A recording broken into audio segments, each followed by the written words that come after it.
കുട്ടികൾ ശ്രദ്ധിക്കുക. എല്ലാവർക്കും നമസ്കാരം. ഇന്ന് നമ്മൾ എടുക്കാൻ പോകുന്നത് വൈക്കം മുഹമ്മദ് ബഷീറിൻ്റെ the snake and the mirror എന്നുള്ള പാഠഭാഗമാണ് അല്ലേ. അപ്പോൾ നമ്മൾ തീർച്ചയായിട്ടും അത് എഴുതിയ ആരാണോ അദ്ദേഹത്തെ പറ്റി രണ്ട് വാക്കുകൾ ഇതിൽ പറയേണ്ടതുണ്ട്. നമുക്കറിയാം, Vaikom Muhammad Basheer 1908-1994 who is fondly remembered as a Beypore Sultan is a humanist, freedom fighter, novelist and short story writer hailing from Kerala. He is noted for his disarmingly down-to-earth style of writing that makes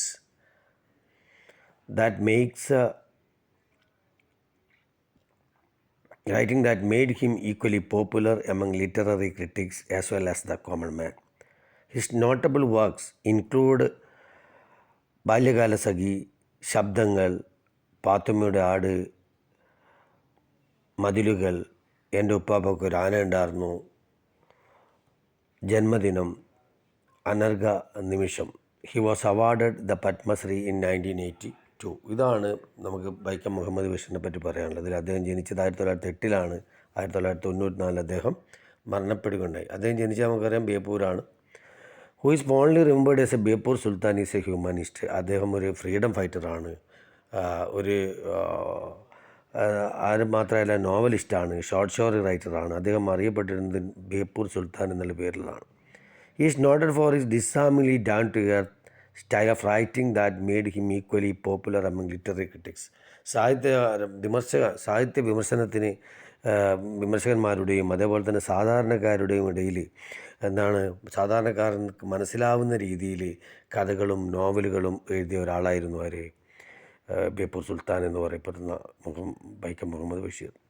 അദ്ദേഹത്തിന് അറിയപ്പെടുന്ന വർക്കുകളാണ് ഏതൊക്കെ? നേരത്തെ പറഞ്ഞതുപോലെ ബാല്യകാലസഖി, ശബ്ദങ്ങൾ, പാത്തുമ്മയുടെ ആട്, മതിലുകൾ, എൻ്റെ ഉപ്പയ്ക്ക് ഒരു ആന ഉണ്ടായിരുന്നു, ജന്മദിനം, അതേപോലെ തന്നെ അനർഘ നിമിഷം. അദ്ദേഹത്തിന് പത്മശ്രീ അവാർഡ് കിട്ടി 1982-ലാണ്. അദ്ദേഹത്തിൻ്റെ എഴുത്തുകൾക്ക് ഒരുപാട് വിമർശനങ്ങളുണ്ടായിരുന്നു. കാരണം അദ്ദേഹം എഴുതുന്ന രീതി തീർച്ചയായും സാധാരണക്കാരന് മനസ്സിലാകുന്ന രീതിയിലായിരുന്നു അദ്ദേഹം എഴുതിയിരുന്നെങ്കിലും അത് സാഹിത്യ നിരൂപകന്മാരുടെ ഇടയിൽ ഒരുപാട് പ്രശ്നങ്ങൾ ഉണ്ടാക്കിയിരുന്നു. അദ്ദേഹത്തിൻ്റെ ഡയലക്റ്റ് ഉപയോഗിച്ചിട്ട് അദ്ദേഹം താമസിക്കുന്ന ഇടത്തിലുള്ള അല്ലെങ്കിൽ അദ്ദേഹം ജീവിക്കുന്ന ബേപ്പൂരിലുള്ള ഒരു ഭാഷാ രീതി ഉപയോഗിച്ചിരുന്നു അദ്ദേഹം. അതുകൊണ്ട് തന്നെ അത് വിമർശനാത്മകമായിരുന്നു. പക്ഷേ അത് പിന്നീട് എല്ലാവരും അംഗീകരിക്കുകയുണ്ടായി. അതുകൊണ്ട് തന്നെയാണ് അദ്ദേഹത്തിന് എന്ത് കിട്ടിയത്? പത്മശ്രീ അവാർഡ് കിട്ടിയത്. ഇവിടെ പറഞ്ഞിരിക്കുന്നത് നമ്മളെ ടെക്സ്റ്റ് ബുക്കിലെ 23-ാമത്തെ പേജിലെ the snake and the mirror എന്നാണ്. ഇതിന് മുമ്പിട്ടുള്ള എല്ലാ നമ്മുടെ പാഠഭാഗങ്ങളും, ദ ബനിയൻ ട്രീ എന്നുള്ള പാഠഭാഗങ്ങളും അഡ്വഞ്ചറിൻ്റെ ബനിയൻ ട്രീ എന്നുള്ള പാഠഭാഗത്തിലെ എല്ലാ പാഠവും അതിൻ്റെ ആക്ടിവിറ്റീസൊക്കെ ഞാൻ നിങ്ങൾക്ക് തന്നിട്ടുണ്ട്. അപ്പോൾ ഇതും കൂടെ ഒന്ന് ശ്രദ്ധിക്കാം. എന്താണ് ഇതിൽ പറയുന്നത്? Has A snake ever coiled itself round any part of your body? A full-blooded cobra. All of us fell silent. The question came from the homeopath. The topic came up when we were discussing snakes. We listened attentively as the doctor continued with the tale. ഇതാണ് പറയുന്നത് snake and the mirror. Snake and the mirror എന്ന് പറയുന്നത് എന്താ? പാമ്പും ഒരു കണ്ണാടിയും. ഇവിടെ എന്താണ് പറഞ്ഞിരിക്കുന്നത്? Has A snake ever coiled itself round any part of your body? നിങ്ങളുടെ ശരീരത്തിൽ എപ്പോഴെങ്കിലും ഒരു പാമ്പ്, ഒരു മൂർഖൻ നിങ്ങളുടെ ശരീരത്തിൽ എപ്പോഴെങ്കിലും വലിഞ്ഞു മുറുക്കിയിട്ടുണ്ടോ? നിങ്ങളുടെ ശരീരത്തിന് ചുറ്റിയിട്ടുണ്ടോ? എ ഫുൾ ബ്ലഡഡ് കോബ്ര അല്ലേ? എ ഫുൾ ബ്ലഡഡ് കോബ്ര, എല്ലാം കൊണ്ട് തികഞ്ഞ ഒരു കോബ്ര എന്ന് പറഞ്ഞാൽ നല്ല വിഷമുള്ള ഒരു പാമ്പ് നിങ്ങളുടെ ശരീരത്തിൽ എപ്പോഴെങ്കിലും ചുറ്റിയിട്ടുണ്ടോ? ഇതാരാണ് ചോദിച്ചിരിക്കുന്നത്? ആരാണ് ചോദിക്കുന്നത്? ബഷീറാണോ? അല്ല, ചോദിക്കുന്ന ആരാണ്? All of us fell silent. ഞങ്ങളെല്ലാവരും വളരെ നിശബ്ദരായി കേൾക്കുകയാണ്. The question came from the homoeopath. ഈ ക്വസ്റ്റ്യൻ വന്നിരിക്കുന്ന ആരിൽ നിന്നാണ്? ഒരു ഹോമിയോപ്പതി ഡോക്ടറിൽ നിന്നാണ്. The topic came up when we were discussing snakes. ഞങ്ങൾ പാമ്പിനെ പറ്റി സംസാരിച്ചു കൊണ്ടിരിക്കുമ്പോഴാണ്, പാമ്പിനെ പറ്റിയുള്ള കാര്യങ്ങൾ പറഞ്ഞുകൊണ്ടിരിക്കുമ്പോഴാണ് ഡോക്ടർ എന്ത് ചോദിച്ചിരിക്കുന്നത്? ഈ ചോദ്യം ചോദിച്ചിരിക്കുന്നത്. We listened attentively as the doctor continued with the tail.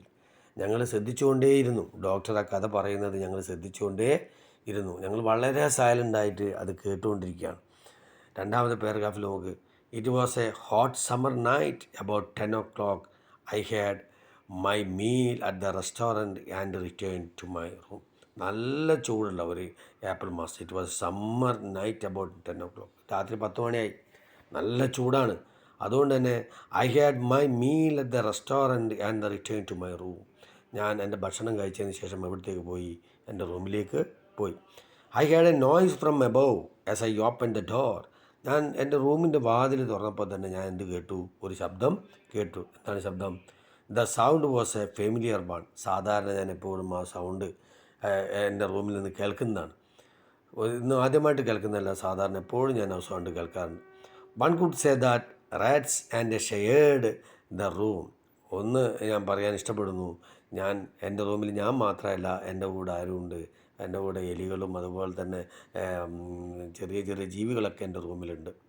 I took out my box of matches and lighted the kerosene lamp on the table. I took out my box of matches. ഞാൻ തീപ്പെട്ടി എടുത്തു. എന്ത് ചെയ്തു? And lighted the kerosene lamp on the table. ഞാൻ മണ്ണെണ്ണ വിളക്ക്, ടേബിളിൻ്റെ മുകളിൽ മണ്ണെണ്ണ വിളക്ക് ഞാൻ കത്തിച്ചു. The house was not electrified. It was a small rented room. പക്ഷേ ഹൗസ് എന്തല്ല, ഇലക്ട്രിഫൈഡ് അല്ല. എൻ്റെ വീട്ടിൽ കറണ്ടില്ല, ഞാൻ ഇലക്ട്രിഫൈ ചെയ്തിട്ടില്ല. അത് മാത്രമല്ല, it was a small rented room. വളരെ ചുരുങ്ങിയ വാടക കൊടുത്ത് താമസിക്കുന്ന റൂമാണ്. I had just set up medical practice and my earnings were meagre. I had just set up medical practice. ഞാനിപ്പോൾ മെഡിക്കൽ പ്രാക്ടീസ് ആരംഭിച്ചിട്ടേ ഉള്ളൂ. അതുമാത്രമല്ല, and my earnings were meagre. എൻ്റെ ഏണിങ്സ് എന്താണ്? സമ്പാദ്യങ്ങൾ വളരെ കുറവാണ്. വളരെ തുച്ഛമായ സമ്പാദ്യം മാത്രമേ എനിക്ക് ഉള്ളൂ. I had about 60 rupees in my suit case. എൻ്റെ കയ്യിൽ ഏകദേശം സൂട്ട് കേസിൽ എത്രയുള്ളത്? ഒരു 60 രൂപ മാത്രമേ ഉള്ളൂ. Along with some shirts and dhotis. അതിൻ്റെ കൂടെ കുറച്ച് വസ്ത്രങ്ങളുണ്ട്, അതുപോലെ തന്നെ മുണ്ടും ധോത്തിയൊക്കെ ഉണ്ട്. I also possessed one solitary black coat which I was then wearing.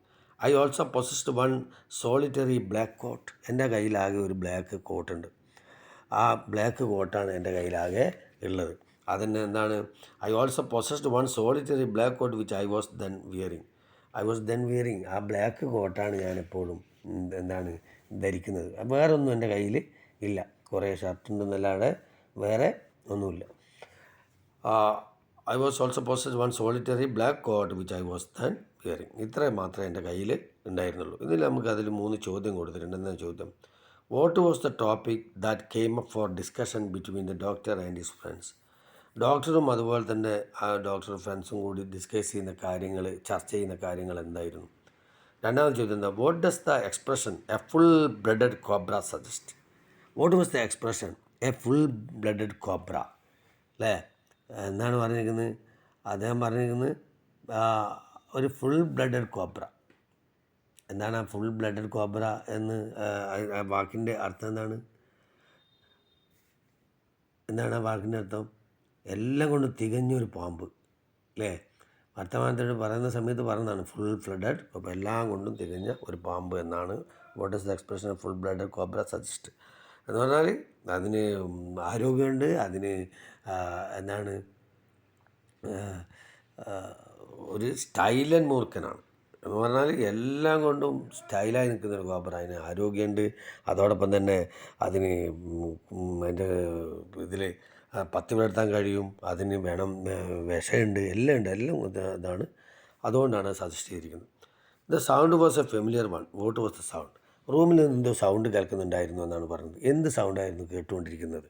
നമ്മൾ നേരത്തെ പറഞ്ഞു ആ റൂമിൽ എന്തൊക്കെയുണ്ട്, കുറേ ജീവികളൊക്കെ ഉണ്ടെന്ന് പറഞ്ഞല്ലോ. ഇതിൻ്റെ ഉത്തരം നമ്മൾ അടുത്ത ക്ലാസ്സിൽ പാഠം തീരുന്ന സമയത്ത് ഇതിൻ്റെ ചോദ്യം നിങ്ങൾക്ക് തരും. എല്ലാവരും ഇത് വളരെ ശ്രദ്ധയോടുകൂടി കേൾക്കുക. കേട്ടതിന് ശേഷം വീഡിയോ ഇഷ്ടപ്പെട്ടിട്ടുണ്ടെങ്കിൽ ലൈക്ക് ചെയ്യുക, അതുപോലെ തന്നെ ഷെയർ ചെയ്യുക, അതുപോലെ തന്നെ സബ്സ്ക്രൈബ് ചെയ്യുക. നമ്മളിതിൻ്റെ ബാക്കി ഭാഗം അടുത്ത ദിവസങ്ങളിൽ എടുത്ത് ഗ്രൂപ്പിൽ ഇടുന്നതായിരിക്കും കേട്ടോ. എല്ലാ കുട്ടികൾക്കും നമസ്കാരം. Okay, thank you.